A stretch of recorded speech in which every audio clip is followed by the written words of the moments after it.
Hey guys, welcome back to my channel. This is Easily Knitfluenced and my name is Michelle. Today I am back with another Will I Knit That hot takes video. You guys seem to like this one when I did it last year, so I'm back with another installment.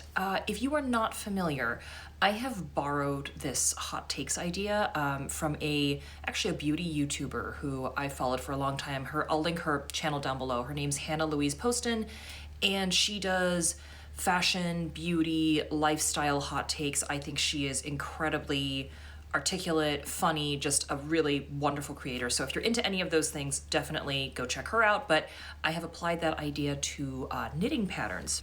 So really what I do on these videos is I go through some of the new-ish patterns, or sometimes not even very new patterns that have come across either my Ravelry feed or my Instagram, and I just give my immediate thoughts on them. So if I say something negative about a pattern that you love, or I say something positive about a pattern that you despise, variety is the spice of life, my friends. So don't take it personally. This is all in good fun. But let me know your thoughts on some of these, or if you have knit them, please give me your post-knitting thoughts on these. That would be super helpful too. So without any further ado, let me launch straight into the video. So I have, let's see here, I have 10 different patterns. Most of these are garments. So let's get started. All right, first here, we have the Catknit Pullover by Andrea Rangel. Do I need to say more about this? I find this really hilarious, actually. I posted about something similar in my last video, which was the halibut pullover. And I remember saying, you know, it's a round yoke. I don't know about the fish motif. It's too nautical. I am not a nautical person. I don't live near the ocean. Well, all of that commentary is out the window now because this is cats, right? So I'm all over this. And that is despite the fact that I do not like round yokes. Color work puts the fear of God into me. I don't care. I also don't care that this is impractical, and I probably, you know, I don't know where I would wear this, maybe just at home, but I love it. I am a crazy cat lady, and I love knitting, and this genius of a creator has combined those two things. So as soon as this crossed my feed, guys, I thought I gotta try this. I have to attempt this. And it's also a fingering weight pattern. It's a fingering weight pattern, and I'm still really into this. I want to do this. Maybe this can be like my stretch project, my stretch goal for this year. We will see, but this is right up my alley. All right, here's another one. This is the Leafhopper sweater, and this is by, on Ravelry it says Leafhopper Knits, but I think the creator's name is Meredith Willmott. Okay, so there is a picture that crossed my Instagram feed of this done in, I think, a gray, and then the motif is in red. And again, it was like an instant save. So I don't know what it is. I guess fish are out for me, but cats and insects are totally in. So this, again, totally spoke to me, even though it is a round yoke and it's color work and it's bugs. So again, where would I wear this? I don't care. Maybe to bed. Doesn't matter. Another one that I think is so unique, so fun, love it. At least this one is a DK weight, so yeah, you know. It would not be too difficult, I think, to knit this one up in terms of a time commitment. Who knows about techniques and stuff? That would be a different question entirely. But, you know, more than the pictures on the Ravelry page, I love the one that I found on the Instagram, which I think is one of the test knits, if I'm not mistaken. It's the gray and red one, like the really sort of neutral and then the pop of red. Oof, beautiful. Okay, here's a maybe. This is the Champagne Pullover by Sari Nordlund. I might do a video on just designers that I want to knit something by that I haven't yet, and Sari would be on that list. So she's kind of that slightly intimidating kind of crush that I have, where I'm like, I love so much of what she does, but it's so involved. And there's a lot of things that she makes that I think are just a little too busy for me, as in, I just probably wouldn't wear them that much. This is quite busy, but there's something about it that speaks to me.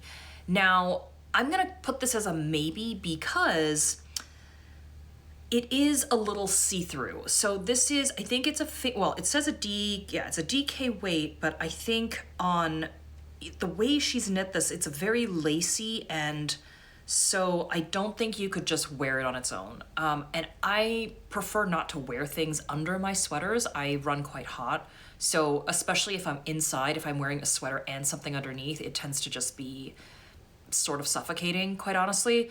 So while I love this design, I think I want to do a little more investigation, I guess, into if I held a mohair with this, or maybe a suri, would that fluff it up enough that it wouldn't be see-through, where I could just wear it over a bra? I don't know. Anyone who's knit this or is in the process, please do let me know. I've been looking through the sample photos and some of the projects on Ravelry, and most people do seem to be knitting it as intended, which is kind of a lacy, you know, thing you throw over a t-shirt. So TBD on this one. I'm not sure. I do love it. I think it's very intricate and beautiful. This is giving me Cezanne vibes a little bit, actually, where there's a lot going on, but I think it has quite a classic look. So I do love this. Yeah, I think I would need to find exactly the right yarn combination to make this one work for me. So it probably would not be her suggested yarns, I think. Okay, so here we have the Alex hood by Pernille Larsen, the designer behind Knitting for Olive. I knit a hood recently, which was the Harris hood by Cheryl Mokhtari, or Coco More Knitwear. And I love that piece. I think it's great. It is that perfect throw it on and forget about it type of garment. And that is really what I wanted, was something that could keep my head warm, but it wasn't a hat and it wasn't a scarf, but I could just leave it on and not have to think about keeping track of a scarf and a hat all day long. Now, I feel like this is just not going to serve that function for me. Initially, you look at this and you think, oh, very chic looking, right? This is sort of a, you know, easy throw it on kind of thing. But to me, this is just like, this is basically a scarf with a hood on it. So it doesn't necessarily really attach unless you tie it, which I also don't think is a great look. So for myself, I feel like I would be fiddling with this constantly. And really at that point, it's kind of like, well, I might as well just wear a scarf then. If I'm going to be fiddling with the hood, I'm fiddling with the little ties and so on. So this one is not for me, I don't think. I prefer the more classic balaclava type of hood, I think, like the type that Cheryl Mokhtari designs, or just wearing a traditional scarf, as opposed to trying to kind of blend the two of them like this. Ooh, this was an instant yes for me. This is the Merle loop sweater by Other Loops. So again, this is one where the picture I saw is actually not the one that's listed on the Ravelry page. So it must have been a tester picture. This speaks to me, and for a very, very specific reason. So I don't know if I've mentioned this on the channel, but I really can't stand turtlenecks. You know, the kind of tight, high one. It just, I feel like it makes my neck look really short. It makes everything look broader. I don't like the feel of it, like right up on my neck there. But what I do love is sort of a cowl neck or mock neck, whatever you call those. And this is perfect. So I'll try and find the picture that I saw, because it must have been one of the test knitters. It wasn't this yarn. It was more of a brown kind of color. And it looked so beautiful. Although this stripy color is really beautiful as well. But the brown, perfect. I saw that and thought, I would wear this every day. I would wear this every day. This is such an easy wear pattern. And I love that it almost looks like not just a plain mock neck, but I'm looking at the pictures here. It almost looks like there's a little twist going on the side. Hard to say without actually looking at the pattern, but ooh, beautiful. And it's an Aran weight, so that's nice too, for kind of a bigger piece. And I like Other Loops a lot. I think there might be another Other Loops pattern in this collection in a minute. So really, really excited about this one. This was another instant save. I think very, very cool. Love this. Here's another one that crosses my feed quite a bit, and I think it's because I have knitted a bunch by Anne Ventzel in the past, and I do love her designs. At least I love her aesthetic, let's put it that way. This is the Spot Regular by Anne Ventzel. I have complicated feelings about Anne Ventzel. Long story short, I don't think I will be knitting another pattern by her again. So I've knit the Robinia by her. I've knit the Flint, I think it was called, which was a gift knit for somebody. And I have an unfinished object, which is the Cardi cocoon. I just struggle with her patterns. You know, I feel like there's beginner friendly patterns, and then there's patterns that are written for more advanced knitters. I feel like she's in a category all of her own where her patterns are just so sparse. I think even if you're an advanced knitter, it just leaves a lot to the imagination, where, not that I need my hand held constantly, and I've certainly been fine with patterns that were a couple pages long and had no issue. It's just, I don't know if it's the translation. I don't know if that's where things are falling through the cracks, but I don't always find her explanations or her patterns very straightforward. So I end up doing a lot of extra work going through pictures on Ravelry or trying to find pictures on Instagram with people's commentary about how they did things. I mean, in certain instances, I've actually also zoomed in on people's pictures on Ravelry to try and count repeats and stuff like that. And, you know, at this point, like, I'm busy. I have a lot of other whips too. You know, I feel like I don't really have the energy for these anymore, as aesthetically pleasing as they are, because I do love her whole style. I don't think there's a pattern picture, any pattern she's done that I don't like the look of. It's just the way they're written is kind of maddening to me. And you know, maybe this is experience. Maybe if I had been knitting for 20 years, this would be a piece of cake and none of it would matter. But at this point, with the level of other things I have going on, it doesn't really make sense for me. So this is a no. Here's one that I haven't seen talked about at all, and I'm not sure why. This is the Pied? I'm gonna say Pied cardigan by Caidree. This is so cool. I don't know why nobody seems to be talking about this. I haven't seen it anywhere other than the picture that I saved on Instagram, which was, I think, gosh, must have been October of last year, maybe. And she was saying the pattern was gonna be released around Thanksgiving. So this has been out for a while and I haven't seen anybody talk about it, but it's very cool. This looks like something from maybe COS or one of those sort of Scandi stores, you know, the mid-range kind of like casual cool, but I think you could really do interesting things with the colors here. I like the kind of black and wheat color combo. I think that's awesome, but you could go bright, you could go really bold. I think this is awesome. And yeah, for some reason, nobody's really mentioned it at all. And I've knit stuff by Caidree before. Her patterns are great. It's a bulky weight, interestingly. So I have not knit any garments in bulky weight. So yeah, this could be a first. I really like it.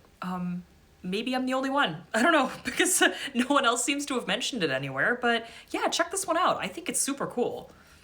All right, so remember that list I was mentioning about designers that I would want to try knitting something from this year? So this is another one. This is Lily Kate France, who I think I mentioned on another pattern roundup video, but I really like her style, and I actually recently watched one of her YouTube videos where she mentions this new sweater. So this is the Checkerplate sweater. This was just released, and the patterning, she said, is based off of, I think her friend left something on, you know, the metal checker plate of the back of a truck or something, and it left this imprint on whatever it was that she left there. I can't remember what, but I just thought that was so cool. And she said, I loved the pattern and I decided to turn it into a knit, which is, this was the result. So the reason I think this is interesting for me, her other patterns, if you take a look, are usually quite form-fitting. I don't mind that necessarily, but it does make me a little nervous in terms of knitting process, because I typically knit things where there's a margin of error, right? They're mostly oversized things. So if my gauge isn't perfect, it's not the end of the world. It's not like I'm gonna be busting out of it, right? And maybe it's gonna be, I don't know, 8 inches of positive ease instead of 10. That's fine.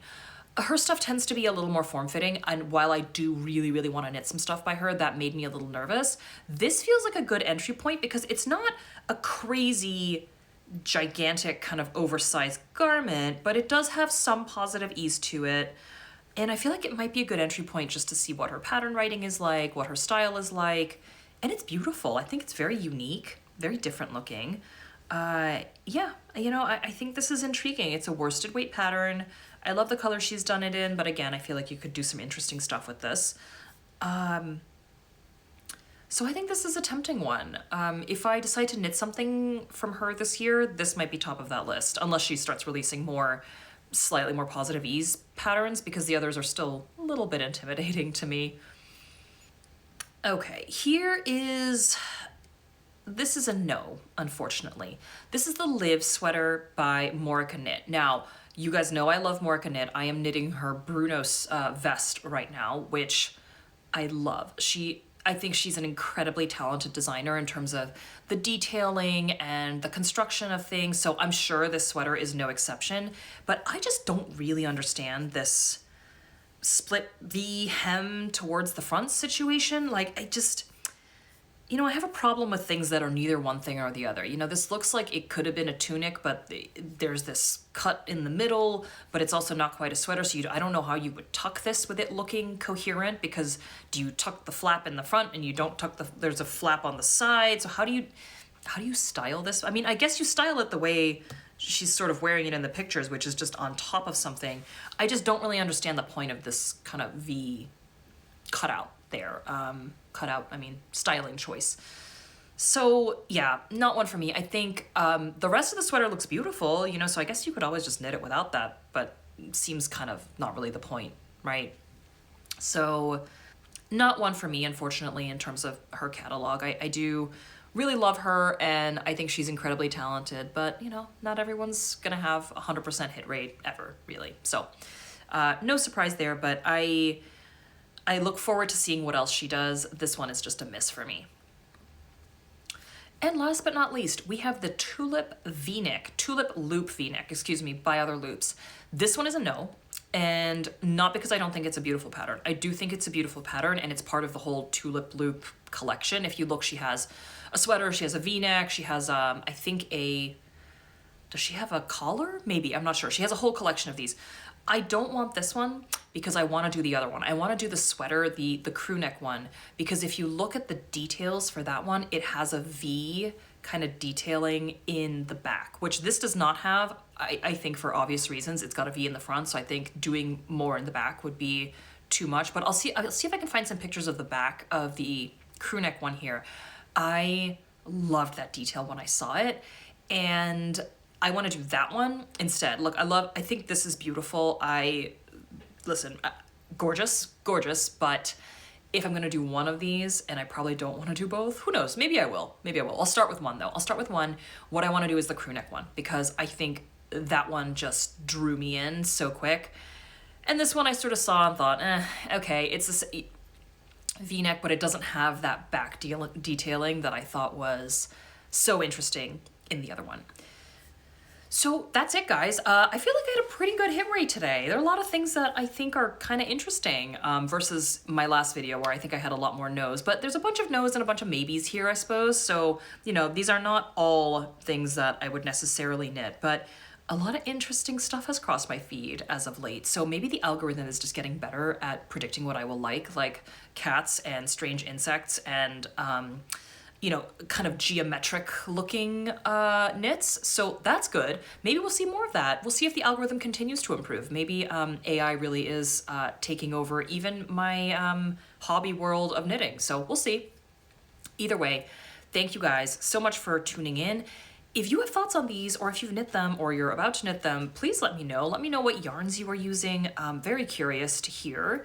And if you have any warnings for me, let me know as well. I appreciate those messages a lot when people come into the comments and say, hey, if you're gonna knit this one, just beware of XYZ. Love that. So please keep those coming. But thank you guys. Thanks for your time today. And I hope you enjoy the rest of your day. So bye for now.